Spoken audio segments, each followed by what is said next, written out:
it? Well, Lindsay said it right. What a joyful morning to be together. To be able to sing these songs about joy over and over, just to anticipate being able to gather together on a Sunday morning, on a Christmas morning. We typically do not get to do this. And so for sure, our campus is the very first time we've ever done this.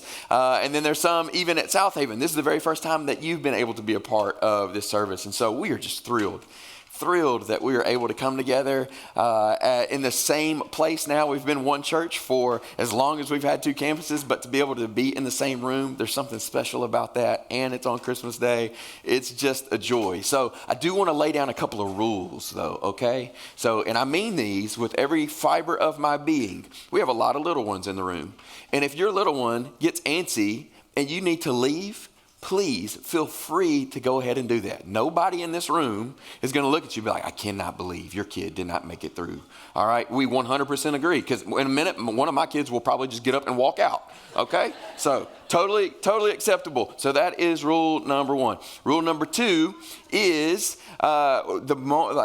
this, as we have celebrated and up until this point, and we will continue to do, is that we will continue in this joyful moment.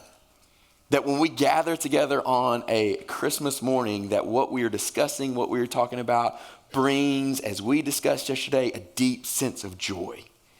The arrival of the King. It's super fun to be able to gather together last night as a church and to anticipate the birth, and then show up the next morning and to realize that he is here, right? So if you think about Mary and Joseph, they were building up to this moment, and then they finally had their child, and they wake up the next morning exhausted, tired, as every new parent is, holding their child and hopeful because of not only he's just their child, but of who he's going to become. The name that's been placed on his shoulder. There is so much hope that is built into this moment.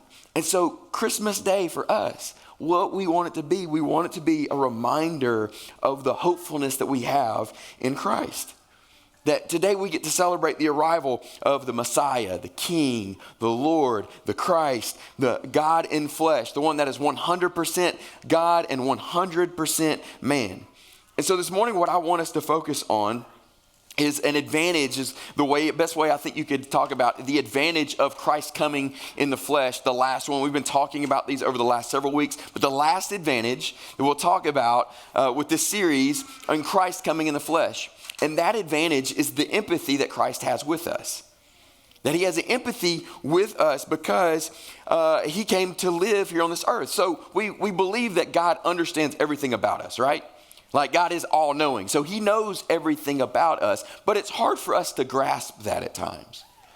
And so one of the beauties of the Incarnation is that we can now have confidence that God understands us in the situations we find ourselves in because he himself walked through life on this earth. And so our goal this morning, as we've continued to enjoy, we want to end in a hopeful tone of going, we have a God that understands us completely. And when we don't feel like that is true within our lives, we can look at Christ here on this earth to understand that is true. So if you've got a Bible, you can flip to Hebrews chapter 7. If you don't have one and you want to read on a device, you can do that. It'll be on the screen as well. But I want to read this morning from Hebrews chapter 7. We'll read 23 through 25 this morning. So the author of Hebrews would say, the former priests in the Old Testament were many in number because they were prevented by death from continuing in office. But he, who is Christ, holds his priesthood permanently because he continues forever. Consequently, he is able to save to the uttermost those who draw near to God through him, since he always lives to make intercession for them.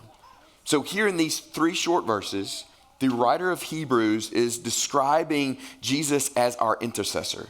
Now, intercessor is a person that goes between two parties. So here we have Christ being the intercessor that goes between us on our behalf to the other party, who is God the Father. And so in the Old Testament, there were these Old Testament intercessors that were priests. And so this is what he says in verse 23. There were many. He's talking about the Old Testament priests that would go and intercede on the behalf of the people to God. But he goes, well, there was a weakness there. One, they were human, so they would die. They would grow weary, and so they couldn't continually serve in the priesthood. But yet now Jesus is better than those former priests because Jesus is now continually interceding on our behalf. And he says the reason that he's a better intercessor is because he never tires or he never passes away. So those Old Testament priests would grow tired. Eventually they would pass away. However, Christ does not do this. He does not grow weary. He does not pass away. So for us this morning, when we read Hebrews chapter 7, we can, there's this news that has come to us that is both reliable and it's confidence building. So we have an intercessor that is reliable. There is nothing that's going to stop him from interceding on our behalf. Secondly, we have an intercessor that we can have confidence in because he understands us on what it means to be human because he lived on this earth. That Jesus is constantly taking your cares and your concerns to God the Father. That there is nothing that is stopping him or preventing him from doing that. And so since Christ is constantly interceding on our behalf, he is able to understand us, which means there is not a situation that we find ourselves in this life in which he is not able to empathize or understand. Like that he is able to fully understand us because he lived life as a God-man. So if we think about the things that we go through, the struggles, the things that we may walk through in this life, we can be confident that Jesus understands us when we walk through them. So the writer of Hebrews, in Hebrews chapter 5, verse 15, would say that there is not a temptation that you and I face that Christ himself is not familiar with. Let that sink in. That there is not a temptation that we go through that Christ himself is not familiar with, yet he was the one that did not sin when the temptation came the way. And so he can provide ways out of that temptation. And so there may be things in our own lives that we would look at and say, this is the sin that I struggle with. Like if we think of the sin that we habitually just can't get rid of.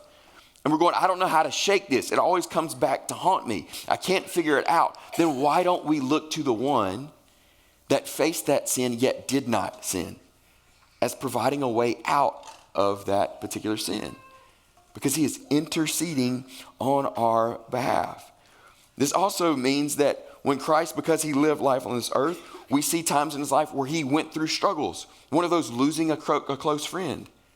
He loses Lazarus, and what does Jesus do? It's the shortest verse in the Bible, as we like to say. Jesus wept. He experienced the loss of a dear friend. And so that when we come to this time of the year and we're joyful and hopeful, we are all well aware that there are many of us in this room or people that we are associated with that this time of the year is really difficult to get through. Because it reminds us that maybe so-and-so is not here this year. Or it may be the anniversary of someone passing away. And so it can be difficult to approach the holidays. But the hopeful news for you this morning is that you have an intercessor going before God the Father, and he is able to empathize with you because he himself experienced a loss of a friend. Can you imagine the empathy that Christ has towards you in those moments? Because he himself was able to walk on this earth and to experience those things. But then on the opposite side of the spectrum, that when we do things in our lives that are disobedient to what God commands for us in our lives, when we're disobedient and we end up in these situations that as a result of our disobedience, we have a high priest who has offered a sacrifice once and for all. And all we must do is ask for forgiveness, and the Father forgives us.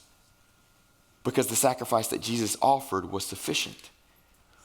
So this morning, as we have gathered on this Christmas day, it's very important that we hear that we have one who's Jesus, who is constantly and consistently interceding on your behalf. And so what we wanted to do this morning is we wanted us to give us an opportunity to have a moment of prayer, of intercessory prayer for you and with you. So when you came in, there were some guides that were in your seats. If you want to grab those real quick, we'll kind of walk through what we're going to do next here in this service. One side of that guide is if you came with young kids, you can use that guide. to help guide your family through it if you want to do that. The other side, if you did not come with young kids, you came by yourself, or you just came with older kids, or just your family, or just your spouse, you can use that guide. And so I thought it was really important on this Christmas day, if we're going to talk about Christ interceding on our behalf, why not give ourselves an opportunity to have time in prayer? To carve this time out and to say, we're going to pause and we're going to spend time in prayer. So here in a moment, what I'm going to do is I'm going to be quiet. And then you in your seats, you can use that guide. If you came with a spouse, y'all can use that guide, discuss it, and pray over it aloud if you want to do that. If you brought your family, you can gather them around the best you can. If you got young kids, and there's some prompts to help you guide through that prayer as well. If you want to sit quietly and just pray through that guide, you can do that as well. We're going to give you about 8 minutes or so to be able to do that. If you do have young kids and you're going, 8 minutes, Nate, really? We're going to sit here and do nothing for 8 minutes. No, you do not have to. At any point in time, during this time, if you're going, hey, my kids, we've squirmed enough, we need to head out, it is completely okay with us that you just go ahead and you can leave if you want to. That's completely okay. At the end of those 8 minutes, Pastor Jonathan's going to close out the service, but I am dead serious from a parent to all the parents in the room. If you need to leave before that, do so. And we wish you a very, very, very Merry Christmas. And so I completely understand if that needs to take place. And then the last thing during this time, if anyone in here wants specific prayer over something, we've got makeshift altar rails up here at the front that are chairs that you can come and kneel on. Jonathan's going to be over here. I'm going to be over on this side. If there's anything specifically that you want prayer over, or you want your family to be prayed over, anything like that during this time, we would invite you to come down front. We would love to have the opportunity to pray over you. When those 8 minutes are up, Jonathan will come up and close us in prayer. So this is what I'm going to do. I'm going to be quiet. And when I'm going to be quiet, you're going to hear some music start playing. And that is your cue that you can start this prayer time. And then we will continue on until Jonathan comes and closes out the service.